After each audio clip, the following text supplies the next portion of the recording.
So I had done a video not so long ago, which you can check out, called OpTic in Focus. And basically I looked at the pros and cons of OpTic with their current five based on some online play that I had seen, as well as like them playing at ESL1 New York and such. But since that video came out, we've obviously seen OpTic go on to win Northern Arena Montreal. They then, of course, were able to make it to E-League playoffs. They then, of course, won E-League Season 2, one of the craziest upset runs of all time in CSGO, especially with an event as with as big as a prize pool as E-League had. Then, of course, we saw them make another finals just recently at ECS Season 2. In the middle there was quite a dropping of the ball at DreamHack winner, of course. But we probably have seen this core, this team, have their best run of success they've had ever, probably. And we're seeing some of the players in this team have some of their best performances of their careers. And so I kind of wanted to pick up with some of the stuff I said in that OpTic in Focus video and kind of update it. Like, what have I seen change and some of the pros and cons about the team? And I'm not going to go too heavy-handed going over their results because I'm sure most of you are familiar with them, or you can easily just go to OpTic's team page on HLTV and see what maps they've won against who and all that good stuff. I'll touch on it a little bit, but I'm not just going to run through all their tournament results recently. Just want to say that we're finally seeing a little bit more consistent success from OpTic. Granted, it's still not super consistent because we did have that big dip at DreamHack winner, but you can say that for the most part over the past couple of months it's definitely been a pretty good trend up, whereas maybe throughout OpTic's history and even dating back to when they were Conquest, you could kind of see these ups and downs. I think back to that Conquest lineup that had like this really crazy CEVO Season 8 tournament where I think they beat Dignitas. I think the lineup that still had AZ and Pimp in it, but then they, the next couple, and I think they made top 4 because of that. They wound up losing to Mouse Sports, I believe, in a semifinal or something. But then they just like dipped back down at the iBuyPower Cup in EPL Season 2. And then, of course, OpTic had their ups and downs by qualifying for E-League Season 1 through the road to Vegas, but then having some issues shortly after that, and before that, it just ups and downs, doing well at a minor, but then not doing so at CEVO Season 9. So you get my point, like this up and down. I think Wallaby Beetle nailed this in an article he wrote on Gamers. Like he called it like OpTic oscillating, like it would just kind of tilt back and forth and you could just kind of see the ups and downs. But right now it seems to be, like I said, some more consistent form in the team thus far.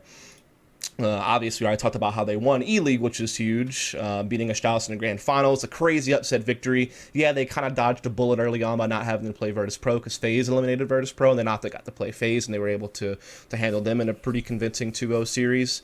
And then, of course, they were able to beat Envy in the group stages of E-League, which is pretty big, which is a team that they also beat again here at the ECS Season 2 finals. They also beat FaZe again there. So now, when you look at the series of wins that OpTic are getting, they've been able to beat Heroic and G2. Those, of course, were at Northern Arena Montreal. They won the title there. And then they've beaten Envy twice between E-League group play and now this ECS Season 2 final. They have finally beaten Cloud9 after losing to them at DreamHack winner in EPL Season 4. So they finally got that victory over Cloud9 offline. Something they could be able to do online a couple of times, but finally got it done offline, which is a big result for them to be able to do that, to finally topple over the team that had been crowned #1 in NA for quite some time. Now OpTic's making a real argument that perhaps they're the best team in North America based on their recent results over the past couple of months and the fact that they finally got a head-to-head against Cloud9. We've also seen them win series against FaZe twice, Mouse Sports, and they've, of course, traded series with Astralis, beating them at E-League, losing to them at ECS. They got pretty much bodied at ECS, for being completely fair. But they're getting some good series wins. They've now gotten a couple of titles. They've made 3 finals out of the last 4 tournaments they've played in. You can see their map pool is really starting to come together. Offline, it's always been pretty good online against North American competition. They've been good across almost all the maps, though they don't really play Newcomer Mirage very much, of course. But the other 5 maps, they were usually doing pretty good online in North America. Offline, though, their cash has really come around. They're 5-2 right now at their current 5. One of those 2 losses was an overtime loss to Fnatic in E-League groups, and then they lost to Mouse Sports at EPL, but they've won over G2, C9, and FaZe, which are no jokes with their current 5s on cash. Those are some pretty quality cash wins. So their cash is starting to look really good. Cobblestone, they're 6-5 with their current 5, but 3 out of the 5 losses came very early on. I think that was like maybe their first 3 or 4 games is where their first 3 losses on that map come in. So since then they're like 6-2 or so, and their more recent play on the map.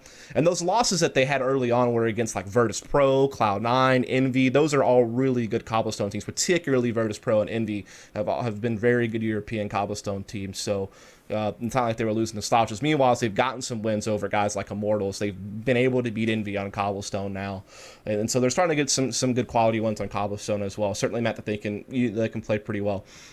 Their Dust 2 seems to be on the weaker end of their map pool, of course. They've lost really big. Like they're 3-5, and 3 out of the 5 losses are their last 3 plays, and they're all like really huge losses to Astralis a couple of times in Cloud9. Mirage, they don't really play. I think they like let it through against Heroic and Montreal and lost it, but they pretty much permaban Mirage, so not much to talk about there. Nuke, don't really like to play it too much, but if teams pick it against them since their first ban is Mirage, they do have to play it. And so far, we did see them lose into overtime against FaZe at ECS, even though they had a big lead, thought they could win it. And then they beat Envy, though, at ECS. And then they lost to Envy at Montreal. So they're 2-2 right now on Nuke offline. Don't really know what to think about their Nuke. Probably still on a weaker end of their map pool, just like Dust 2. With maps like Cash, Cobble, Overpass, and Train, probably their best 4. But at least they can somewhat play Nuke, right? Then their Overpass has been quite good. 6-2, very similar to Cash, like very strong as far as results go. Lost to Astralis, of course, in ECS, but they've also beaten Astralis, they've beaten FaZe, they've beaten Cloud9, so some decent wins at Overpass. And then Train, they're 5-4. Losses come very early on, though, like at New York to Fnatic and SK, and of course SK was like still in their streak at that point, best Train team in the world, so no joke there. And they've lost to Astralis twice. Both times they've played Astralis, they've lost Train. But they've also beaten FaZe twice. The only team that has beaten FaZe is current 5 on Train. Though FaZe's other games on Train haven't necessarily always been against the best Train teams. So yeah, like their Cash, Cobble, Train, or Cash, Cobble, Overpass, and Train seem to all be quite good. They have 4 pretty good maps. I would say certainly Cash and Overpass have been some of their best results. But yeah, like their map pool is really starting to come around, and so that's good to see. Now,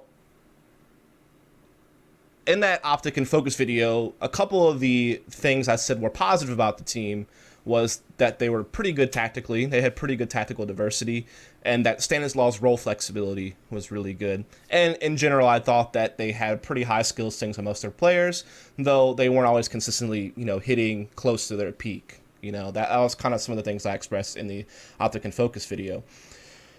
Looking at them now, I still think that they're actually pretty tactically diverse. I would say that they are a lot more heavily reliant upon being very aggressive and just kind of, playing the swarm and trade type style, though I would say that the way that they execute sites, even in a very aggressive manner, isn't as if they're just like plain run and gun. They definitely have some pretty crisp executes. They're pretty well coordinated. They have good nade utility. And the biggest thing about it, looking at them now, is just how many people they have that can be aggressive. Like, they have so many aggressive prone riflers on this team, particularly I'm thinking of Rush, Tarek, and Mixwell. Like, these 3 guys are very aggro with the rifles, and they're very good at it, which is great because Mixwell is like a primary opper. Arguable, of course, because that's kind of been on and off that he's done that, but that seems to be most recently on T sides he has picked up the op for the most part. But when you're playing 5 rifle setups, or if you have NAF holding a passive angle with an op somewhere on the map, and you can then just have like this trio of really aggressive rifles between Mixwell, Tarek, and Rush, and they usually are going to get the job done. So while Rush is like your primary entry fragger, you have someone like Tarek who also can certainly open things up, and he has a pretty good entry record. And then, like I said, you have Mixwell, who's a sick rifler and also can be very assertive. So I think that they just have the personnel to play that type of style and to do so very effectively. And even Naf can get in the mix sometimes with the rifle. I think of like Train particularly, where you will see him just like lead Rush's outer, though he is normally known to play like peripheral roles. And then Stanislaus is like an MSL-esque type of guy, where sometimes, even though he does also like to play a little bit more supportive, or sometimes he does play peripheral roles as well, he's a guy that will lead charges sometimes and just like kind of be the opener for someone like Rush or Tarek to follow him up. You do see him have that selfless type of play sometimes. That's why this ties in this idea of Stanislaus being very flexible in his role. You even see him opping sometimes now, particularly on CT sides. I saw him do it on Overpass on the B side of the map a couple of times, and just I think even on Train maybe once or twice I saw him op CT side. So his role flexibility is really strong. He's putting up good numbers for an in-game leader, to be quite honest. Like, his numbers are certainly on par for the role that he plays, and the fact that he's able to fill so many different positions. Now, with all that said, I would say that this team is still capable of just running crisp executes, as well as being able to play structured defaults. Like I said, I think they're really aggro-reliant, in the sense that they probably are going to do faster-paced play, maybe 60+% of the time. But the other maybe 30 or so percent of the time, they can play a bit more structured defaults, or do like these like more mid-round executes. I think of like Cash and Cobblestone particularly, where you do see like these nip-s type executes they'll do, like Cash on the A-bomb site, for example, with all the mollies and smokes. Even saw this one cool execute they did on A side of Cash, where they kind of like built a tunnel of smokes on the left side of the site that Tarek would like run through, and they would pop flash over it, so where he could like directly fight truck on a blind player, as well as clear out highway, and actually like really actively engage that, rather than just kind of blocking it off and wrapping around the default side of the site, the plant, and then play post plant. So you could see like some unique like little characteristics of things that they'll do. They'll do stuff on Cobblestone similar to Nip as well, like the 3 smokes from mid to either fake B or execute it a little bit later with smokes already down, from like safer throwing positions where people can't just like peek you long B and stop you from throwing your smokes. So they definitely have those kind of crisp, unique executes. And I mean, this is kind of like map dependent though, to be fair. Like on Cash, for instance, they can play very default a lot of the time. You know, they can like really just like have Stan playing outside B, naf in the door, and then you kind of have like Tarek and Rush and Mixwell kind of trying to control mid or play A main. And then from mid control, they can do all these different things. But then I talked about how they have some of these cool executes on the A side of the map, for example, right? But then you look at a map like Cobblestone, where they can do like these really aggressive 1-4 splits. They can just run you down B, or do like these drop splits with Rush, who really engages that drop down room quite well. So yeah, like really, really aggro. I think Train's like another big example of how they can be very aggressive. Like they really do favor doing like these just really explosive outer executes that are just really reliant on like swarming and trading. But like I said, it's very organized. It's very coordinated. So it's not just like, you know, loose and all over the place. Like it has structure to it. So yeah, that's kind of what I want to go with there on the tactical diversity. I would say, though, like I said, they are more prone to be aggressive, and that type of play is reliant upon their players having good form, which it's no coincidence that this style has worked, because guys like Rush and Naf particularly have had some of the best tournaments of their lives, like between E-League Season 2 and ECS, and just in the last couple of months. They've been in the best form they've ever been, particularly Naf. Like, there's no doubt that those E-League playoffs are the best tournament of his career, and that grand finals that they won against Strauss was the best of 3 he's ever played. So, I mean, like, that's, of course, very helpful when you have someone in that tip-top shape. And then Rush, yeah, he was like the MVP of E-League Season 2 playoffs, right? He was having the best tournament of his career there. Granted, he's had other good tournaments. Like, he's actually been pretty consistent, in my opinion. I think he's been very underrated as an entry fragger through a lot of his career this year. But I think that he did have, like, a dip in form. Like, he didn't do so hot at Northern Arena Montreal, for example, at certain times. And obviously, you know, DreamHack Winter didn't go well. So he certainly had like a little bit of a dip there for a couple of tournaments, but he's always usually been like the second best player or third best player on the team, with Mixwell usually kind of topping the charts for me. So he's always kind of been there, but he definitely hit a new level at E-League Season 2, which was big. So the point is that this style can work when your players are in good form, but look at when they played a shots in the grand finals of ECS Season 2, when some of those players weren't in form, it didn't quite work so well. So they probably need to solidify their defaults a little bit more, and come up with a couple of more variants on their executes, which granted, they haven't had a whole lot of off time to do that, to be fair. So maybe with some off time, which I guess they won't get much off time either. They get like a week before the qualifiers start for the major, as I'm recording this video. So we'll see what they can come up with. But I think that they actually are pretty strong tactically. I think they're better tactically than the Cloud9, for example, like the other like top team in North America. I think they have a little bit more in their playbook than a lot of the other North American teams, for example. So I think this is like a strength of theirs. I think Stan's been a great leader. I think he calls really well mid-round. Like the reads that he gets from their defaults when they do play defaults, I think are good. So I think that this is a strength of them, and I've already kind of mentioned Stanislaw's role flexibility, because like I said, like this guy will play some peripherals, like he plays on Cash, for example, but he also can be a guy that's actively engaging things in other maps, like Overpass, for example, where he can be a part of the mix, opening up bathrooms in middle and things like that. So I think that that's also been a strength for them, and the fact that they have so many riflers that can be aggressive. It really helps them. If one goes down, you still have two others that can pair up and trade their way into a site, and that makes things very effective for them. They can be very explosive and very successful with this.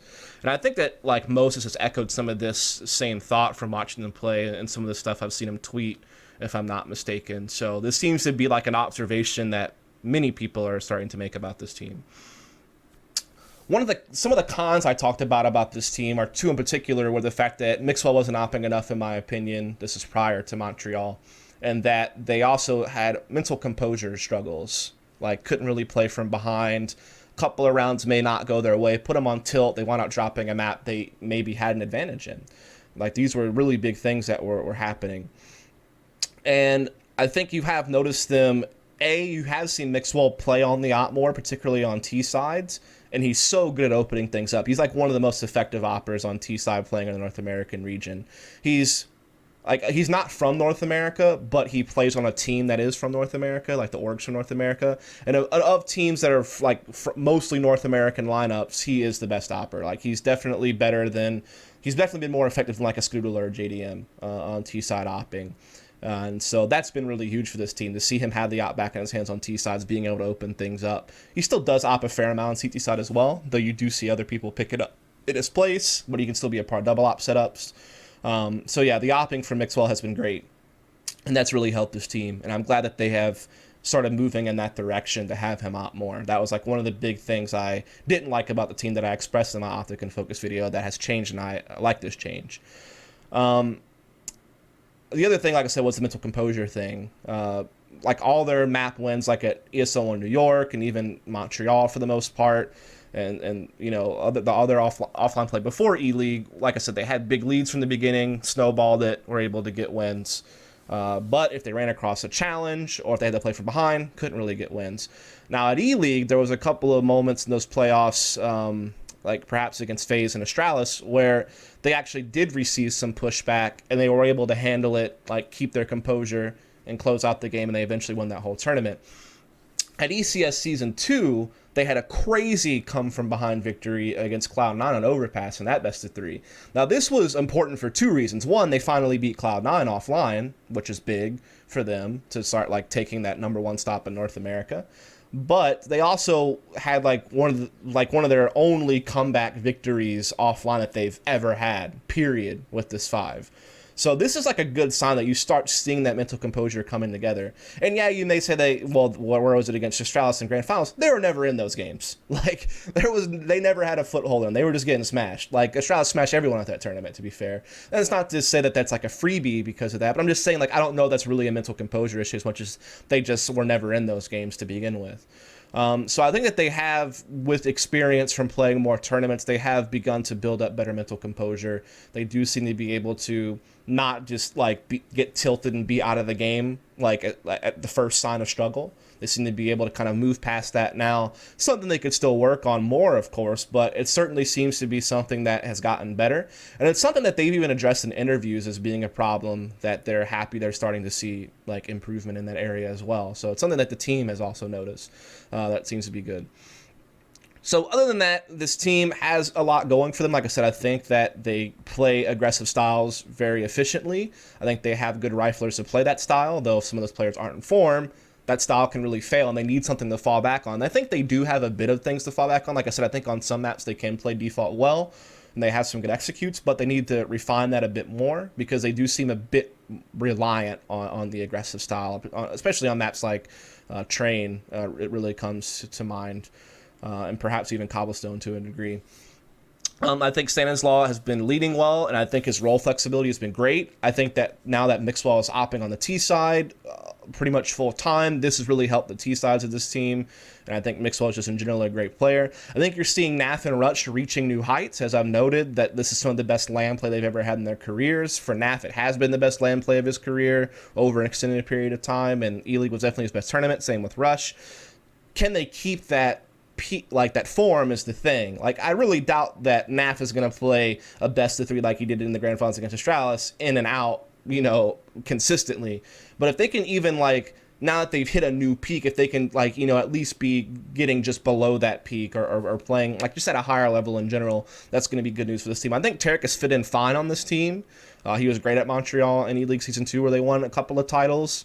He doesn't have to be the star of the team because Mixwell can fulfill that role, and then you have a guy like Rutsch who has been very sharp and plays an important role and does it well. And even Naf can occasionally be big. Stanislaw can occasionally be big.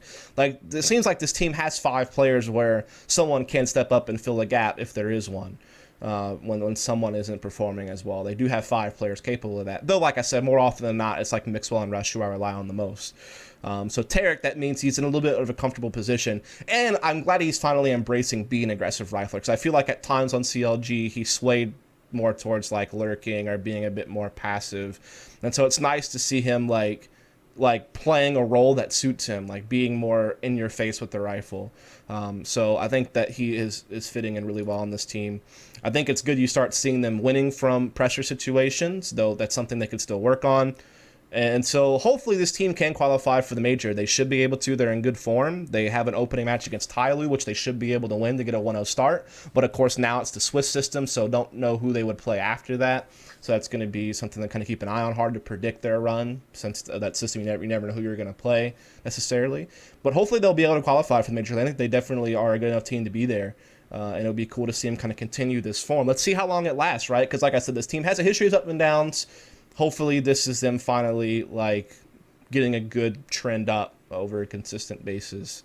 And so yeah, just want to talk a little bit about OpTic's recent results and form, and kind of where I see them sitting now after I've seen them win a couple of tournaments and really start to put something together on this team. So yeah, I hope you enjoyed the video. Follow and subscribe for more content. Thanks so much.